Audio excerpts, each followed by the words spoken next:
Jacques Christian Roy, très heureuse de te retrouver parmi les étoiles vous parlent. Bonjour Sophia, bonjour à tous, et comme je vous dis à chaque fois, salut vos âmes, qui signifie pensez à sauver votre âme. Alors Sophia, Soignez vos âmes oui, et que vos âmes soient en paix. Alors Jacques Christian Roy, beaucoup de personnes m'ont sollicité ou m'ont demandé, à travers les différentes vidéos que nous avons mises sur Internet, de donner un sens un peu plus un sens à la vie, quel sens à la vie on peut obtenir, on peut avoir quand on voit cette crise des gilets jaunes. On voit bien que le courant collectif est en train de s'éveiller, mais quel sens peut-on donner à la vie et la place de la spiritualité dans tout ça? très bien. C'est une question qui est très vaste, mais qui est merveilleusement intéressante, parce que normalement, merveilleusement enrichissante. Alors, je me permets de vous rappeler ceci, puisque tout n'est qu'un recommencement. Donc c'est pour ça que je dis rappeler. Rappeler, je vous rappelle donc que nous ne saurions rester en permanence inactifs. Cela veut dire que, comme je vous l'ai déjà dit, nous sommes condamnés à évoluer. Mais qu'est-ce qu'évoluer? Encore une fois, évoluer passe obligatoirement par les notions de prise de conscience. Si vous ne faites pas ce cheminement-là, mais que vous en faites d'autres sans prise de conscience, il n'y aura rien qui changera dans votre vie.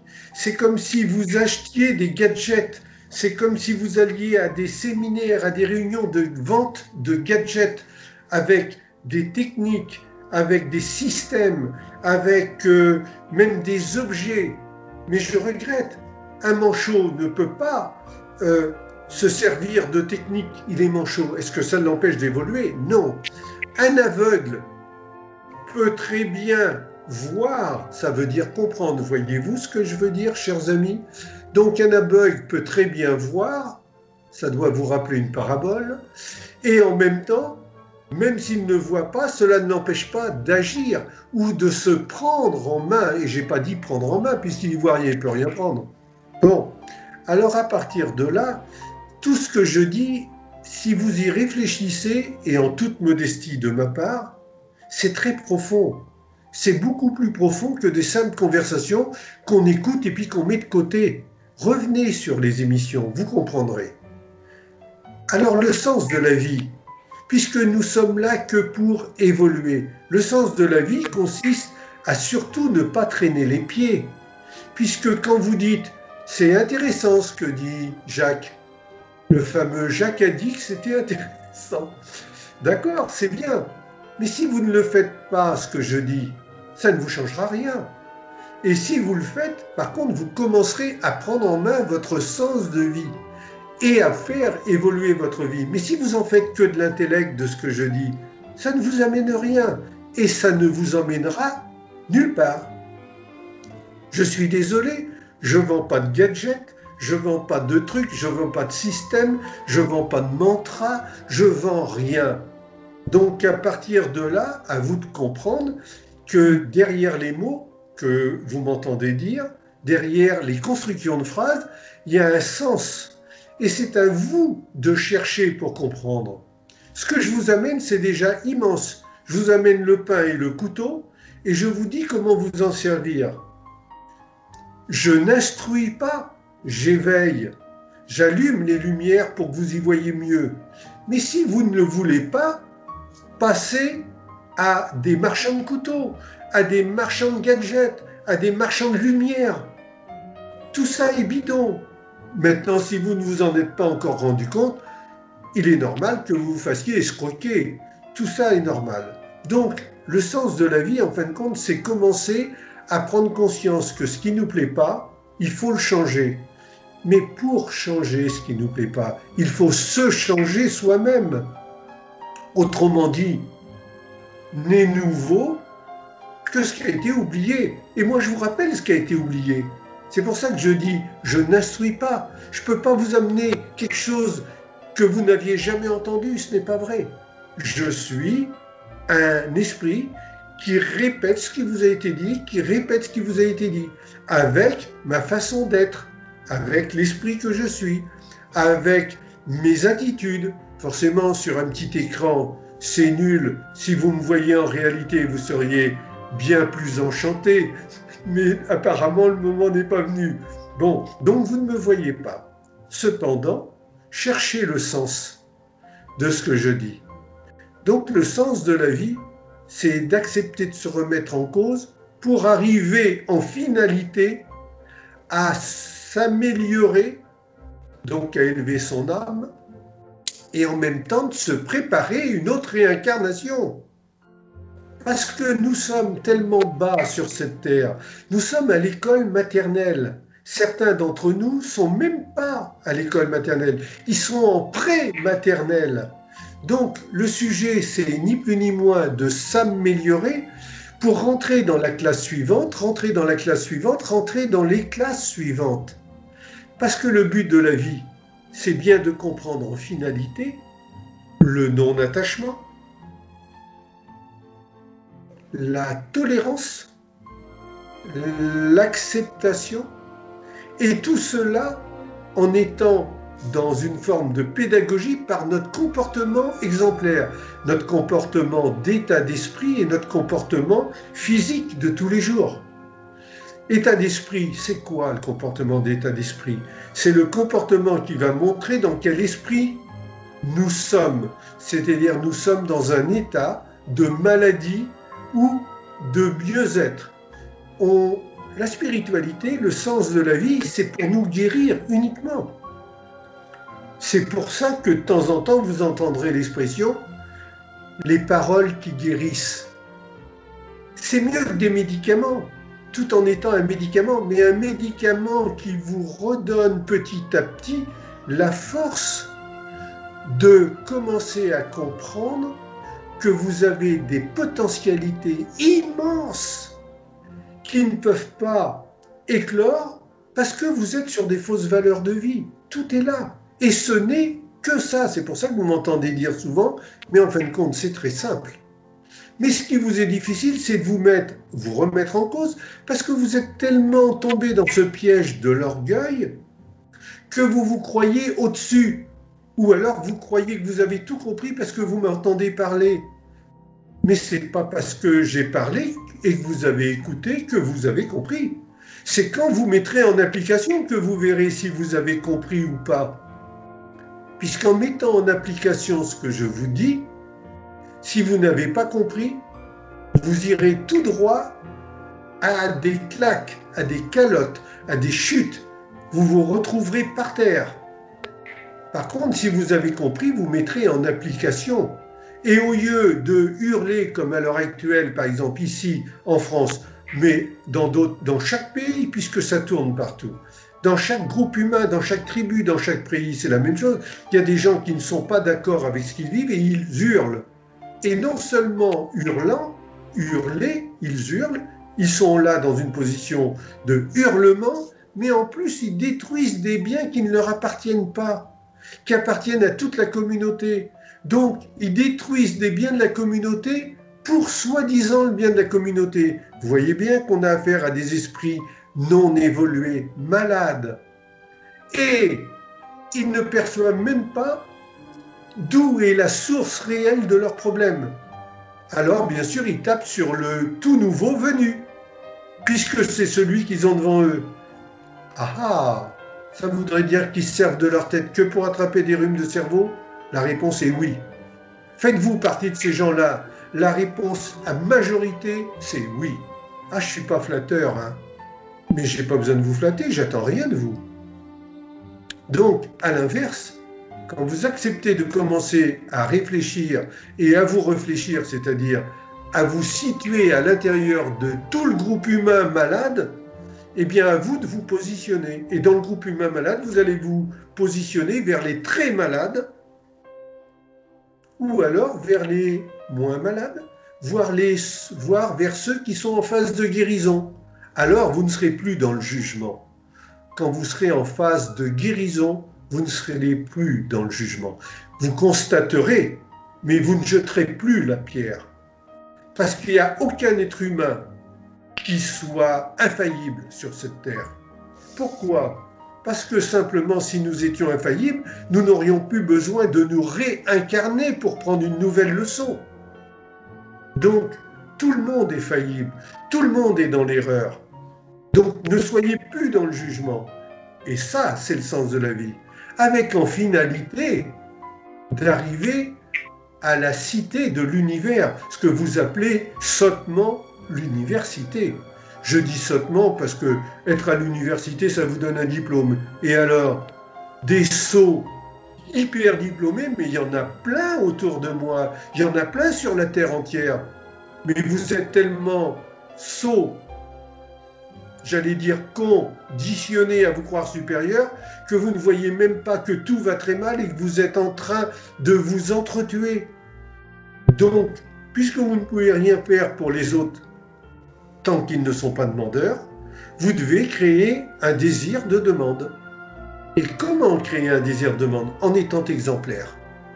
Parce qu'en étant exemplaire, vous allez retrouver une joie de vivre. Vous allez retrouver un sens à votre vie. Et là, vibratoirement parlant, vous allez attirer autour de vous des êtres qui, vibratoirement parlant, vont s'approcher de vous. C'est comme des âmes qui se rapprochent les unes des autres, on appelle ça des amis. Et c'est pas des amis... Pardon, Sophia ?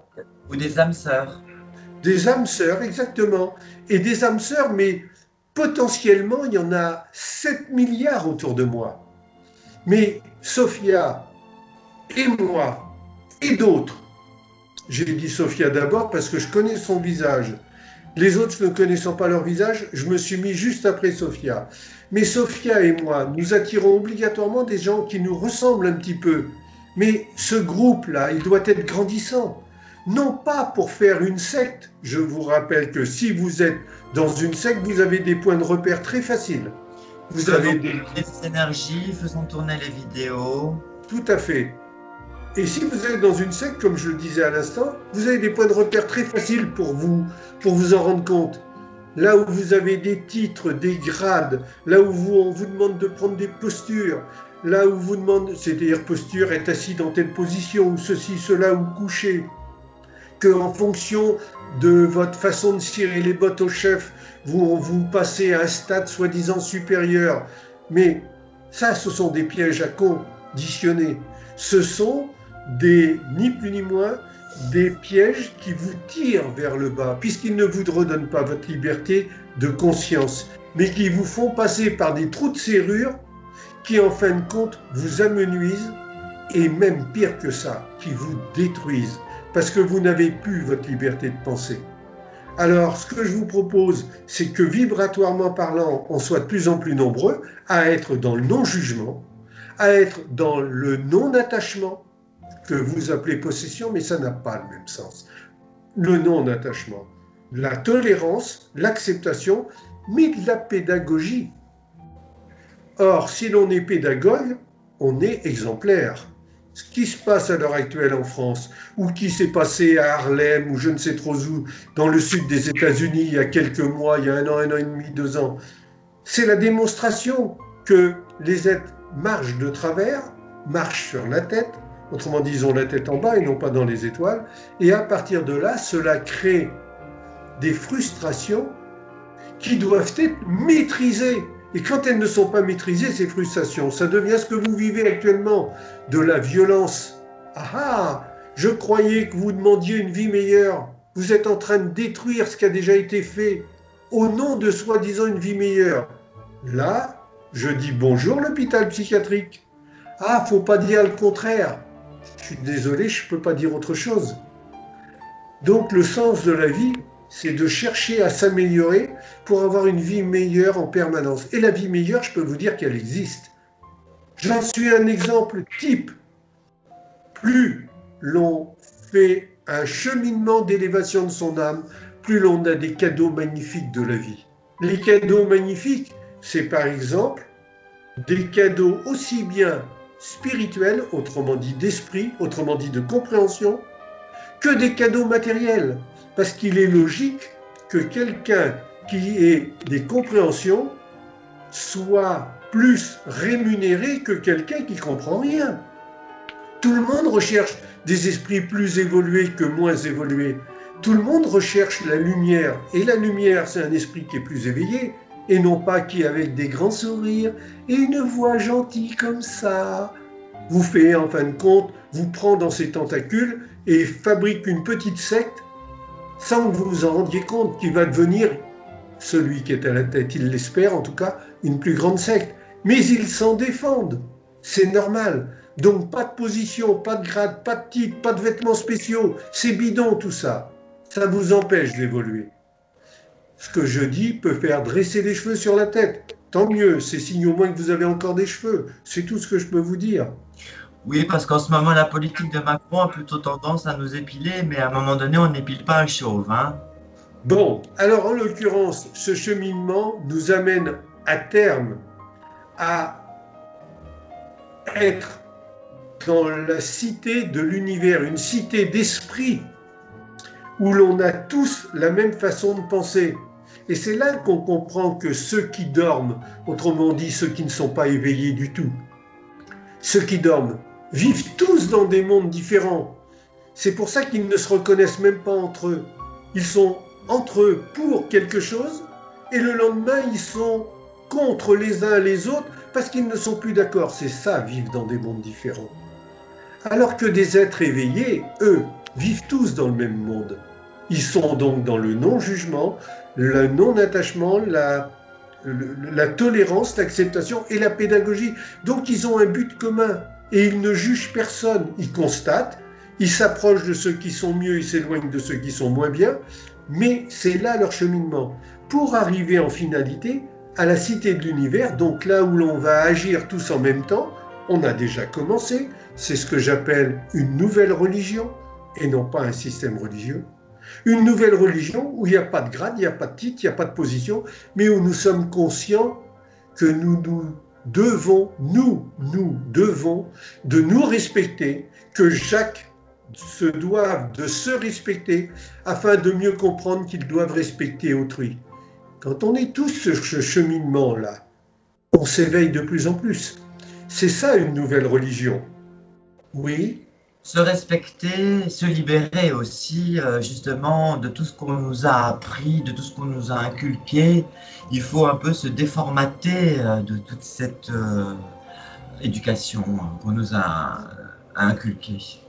Tout à fait. C'est une empreinte qui n'a plus lieu d'être. Parce qu'il y a compréhension.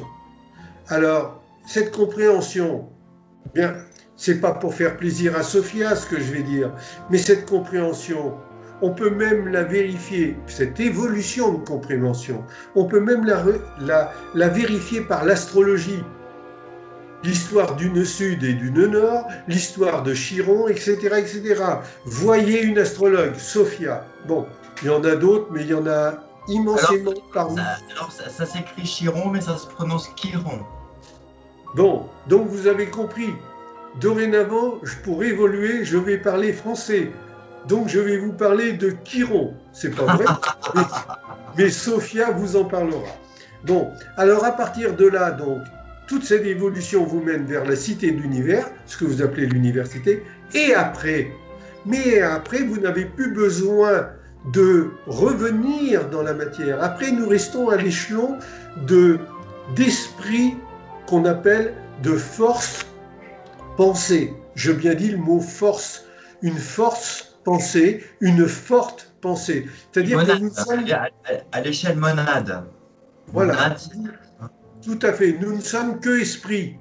Et certains des esprits qui sont au niveau de la cité de l'univers se portent en mission pour réincarner un corps physique, réincarner donc une forme physique dans le but d'éclairer ceux qui sont perdus dans ces ténèbres matérialistes qu'est la vie sur Terre, tout simplement.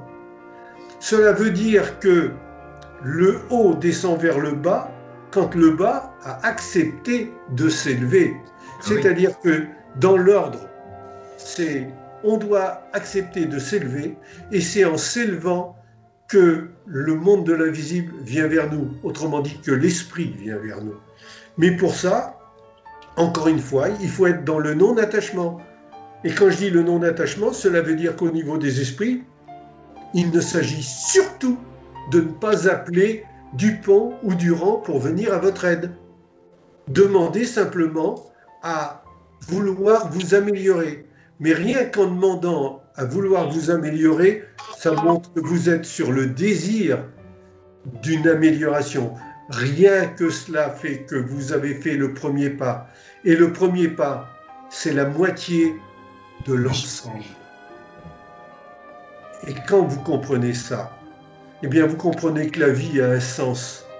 Cependant, vous avez traîné les pieds, vous avez fait des tours et des contours, et populairement parlant, comme on dit, et des tours de con, et à partir de là, vous devez payer. Tourner en rond. Toujours, tourner en rond. La vie est un éternel recommencement. C'est pour ça que vous payez vos erreurs. Sauf que vous avez la possibilité d'avoir un joker. Et le joker, c'est de se mettre au travail. Le travail ne veut pas dire travailler pour avoir un salaire. Le travail, c'est le travail sur soi-même. Et quand on comprend tout cela, eh bien on s'aperçoit que même si on n'a pas de job, de travail, dans une entreprise, dans ceci, dans cela, eh bien le travail consiste à faire du bien autour de soi. Et là, on tombe dans le bénévolat, on tombe dans le fait d'être bienveillant, d'être serviteur de nos frères. C'est pour ça qu'il vous est dit, traitez autrui, autrui étant votre frère, comme vous-même. Mais c'est pour comprendre que l'autre, en fin de compte, qui est une infime partie de nous, mais multiplié par 7 milliards, ça représente un tout, eh bien l'autre, en fin de compte, il n'est là que pour être aidé. Moi, je vous aide bien en parlant avec vous. Alors, aidez-moi à vous parler. Aidez-vous à vous parler. C'est ainsi que nous pouvons commencer ce qui est appelé une nouvelle religion, c'est-à-dire nous relier à la phonétique on. Je vous rappelle que dans quelques jours, l'immense majorité de la Terre va fêter le réveil de on, le fameux réveillon. Alors vous rigolez avec ces conneries-là, mais ce ne sont pas des conneries. Donc j'ai jamais dit le mot puisque ce n'en est pas. Alors, vous rigolez avec toutes ces symboliques que je dis, ces phonétiques que je dis, mais elles ne sont pas là par hasard. Le fameux réveil de on, cela veut dire qu'il faut se réveiller pour une nouvelle année. C'est pour ça que le 31 du dernier jour du mois, et ça pour toutes les cultures de la Terre, le 31 représente la matière, puisque le 31 c'est 3 plus 1, ça fait 4. Et 4, c'est le chiffre de la matière. Et le lendemain, quand on se réveille, le fameux réveillon, eh bien on rentre dans le 1, dans l'unité, c'est-à-dire le fameux lève-toi et marche pour les judéo, catho, musulmans, hébraïques, etc., orthodoxes. Ok? Mais ça, c'est valable aussi bien dans le Tao que dans le Shintoï, que dans la Bhagavad Gita, etc. Oui, Sophia. Oui, mais tu sais, je pense que les religions elles ont été aussi créées pour créer du lien social. Pour créer un climat. Un lien social. Un lien social, oui, tout à fait. Mais ça, il y a eu un loupé fantastique. C'est que les religions se sont transformées en sectes très vite. Because. Pourquoi? Le pognon, la matière. Regardez en Occident ici, la plus grande banque, c'est le Vatican. Comment peut-on faire vœu de pauvreté et vivre dans une extrême richesse? Vous ouvrez vos yeux un peu. Couvert d'or. Couvert d'or et de pierres précieuses avec des œuvres d'art qui valent des fortunes. Tous ces êtres-là se sont trompés. Ils ont l'opportunité maintenant de se dire « mais non d'une pipe ». On était sur le mauvais chemin. Ce que je suis en train de vous dire, c'est que tout le monde peut se rattraper. Donc personne n'a à jeter la pierre. Donc personne ne peut crier contre un gouvernement. Qui ferait mieux? qui ferait mieux dans l'état où nous sommes, nous par exemple, là en France, qui ferait mieux que ceux qui dirigent? Personne. Ah, mais vous ne voulez plus de ceux qui dirigent parce que c'est pas vous qui avez été élu. Oh là là, la maternelle. Et réveillez-vous un peu, mettez-vous de l'eau froide sur la tête, ça va vous remettre les idées en place. Donc tu vois, vous voyez tous, le sens de la vie, c'est ni plus ni moins de chercher à évoluer. Et pas que dans la matière, en glissant des pots de banane aux collègues de travail pour gagner une supériorité hiérarchique, pour leur jouer des tours de con et des contours, afin d'être mieux noté par le chef d'au-dessus, qui est un paumé. Et plus l'on monte, plus il y a de diplômes, plus ils sont paumés. Mais vous avez mis les diplômes au-dessus de l'intelligence, alors que c'est l'intelligence qui doit primer sur les diplômes. C'est pour ça que vous avez plein de conditionnés qui vous font des lois qui ne tiennent pas du tout la route. Mais ce sont des grands malades mentaux. Autrement dit, vous élisez des grands malades mentaux. Mais alors, qui faudrait-il à la tête d'un pays, à la tête de la terre entière? Mais il vous faudrait obligatoirement un guide spiritualo-matérialiste. Autrement dit, qui chevauche pour certains le bien et le mal. Autrement dit, qui chevauche la lumière, autrement dit un être intelligent, et qui chevauche la matière pour en user modérément. Mais vous prenez que des extrémistes, des déséquilibrés. Ça vous donne les résultats que vous avez. Et ça à tous les échelons. Des communes, des départements, des régions, des pays, de la terre entière. Regardez un peu la télévision, il y en a même, ils l'annoncent sur leur tête. Ils ont des coupes de cheveux, vous dites c'est pas possible, c'est des clowns. J'ai des noms, hein. J'ai une liste, mais je ne les dirai pas encore. Voilà comment vous fonctionnez. Quand tu dis que tu as des noms, j'avais fait une peinture de Barack Obama en tant que premier président noir des États-Unis. Et je sais pas, mais derrière lui, on reconnaît bien le visage de Trump. Ouais, c'est assez fou. Bon. Ben, écoute, voilà, on a un peu le tour de notre sens de la vie. Jacques-Christian Roy, comme toujours, ce fut avec délectation que nous nous sommes nourris de ta sagesse. Et puis on se retrouve pour une prochaine vidéo. À très vite. Au revoir et écoutez cela avec profondeur. Au revoir les âmes. Merci. Au revoir Sophia.